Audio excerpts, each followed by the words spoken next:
یعنی خۆتان نەزانن لە هەموو شتێک کە ئێمە بۆ چاکسازیە چین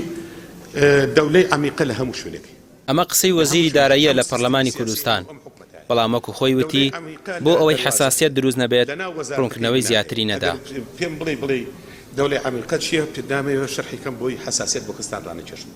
بەڵام ئەگەر زیاتر شی بکرێتەوە دەردەکەوێت سیستەمی سیاسی لە کوردستان لەوەتەی هەبووە بەم جۆرە بووە، بەردەوام دەوڵەتێکی بەهێز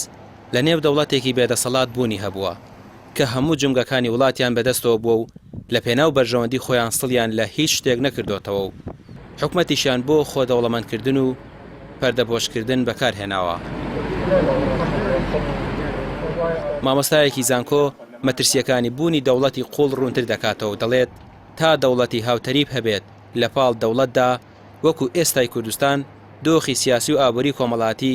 لەوە باشتر نابێت. الدولة العميقة بكردي دولتي قول أما بمعنى أوي كومالي جروب و توري برجواندي هن لبشت دامو دزجا دولتي كان وكتحكم بس شو كان دامو دزجا دولتي كان يعني عنصري سلشين أو دامو دزجا دولتي كان وببي برجواندي أوان كانوا باركاني ولاد أربعة بريوا أما خوي أجر راس بو واقعي كردستانيش كبداخل إستهستي بيك لجوري كالشكاندنيش كوي دامو دزجا كان يهرمي كردستان زيانة شي جوري بو سر هم لانی فەرمانڕەوایی هەم لایەنی معنەوی هەم لایەنی مادی چونکە هەم زیانی دارایی لە هەرێمی کوردستانەدا هەم زیانی معنەوی هەیە. خەڵک متمانیت بەدام و دەستگاکان نامێنێت و لە هەموو دۆخێکە ئەبێتە مای ئەوەی کە ئەو شتێک کە پێوترێ پەیوەندی یان ڕایەڵە لە نێوان کۆمەڵگە و دەوڵەتە بەتەواوەتی لاوازە بێت، چونکە ئەو کاتە خەڵک هەمووی پێ وایە کە دەوڵەت نییە کە ئەتوانێ بڕیارەکانی خۆی بەڵکو مەجموعەیەکن گروپێکن خەڵکانێکی دەسڕۆیشتون لە پشتی ئەوانەوەی تر ئەم خەڵکانە پارتی سیاسین یان گروپی سیاسین گویان گروپێکی بەرژەوەندی دیاری کراون. پەرلەمانتارێک دەڵێت بوونی دەوڵەتی قوڵ کارەساتێکی گەورەیە، ئەوانەی لە پشتی دەوڵەتەوە دەسەڵاتەکانیان بەخرا بەکاردەهێنن بە پاڵپشتی هێز و چەکدار و میلیشیا دەچن بەڕێوە. ئەو دەسەڵاتدارانە بوون بە خۆرکە و هۆکاری سەرەکین بۆ گەندەڵی و لە پشتەوەی سیستەم و حکومەتەوە دەست بەسەر هەموو جمگە سەرەکیەکانی وڵاتدا دەگرن. دیارە دەوڵەتی عەمیقە عادەتەن لەنا ئەو دەوڵەتانەیە دروزە بێ کە گەندەڵی تایە بەربڵاوە، هێزی چەکدار تایە زاڵترە و ئەمە زەرەر و زیانێکی زۆرەدا لە حکومڕانی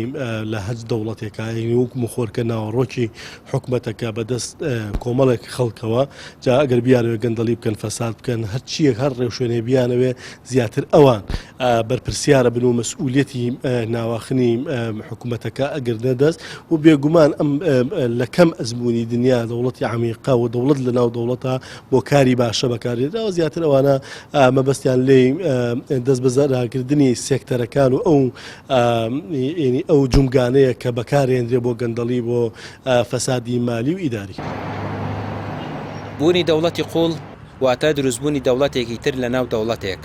واتە کەسانێک کە بەبێ بوونی پۆست لە ناو هیچ کام لە دەسەڵاتەکانی یاسادانان و جێبەجێکردن و دادوەری دەست لە کاروباری ئابووری و سیاسی وڵات وەردەدەن لە پێناو ئامانجی کەسان و گروپێک بەهۆی کاریگەری دەوڵەتی قوڵەوە هەرێمی کوردستان زیاتر بەرەو دەسەڵاتێکی نادادپەروەر و نادیموکراسی و مەترسیدار دەچێت. ڕامیار عوسمان، کەناڵی پەیام، سلێمانی.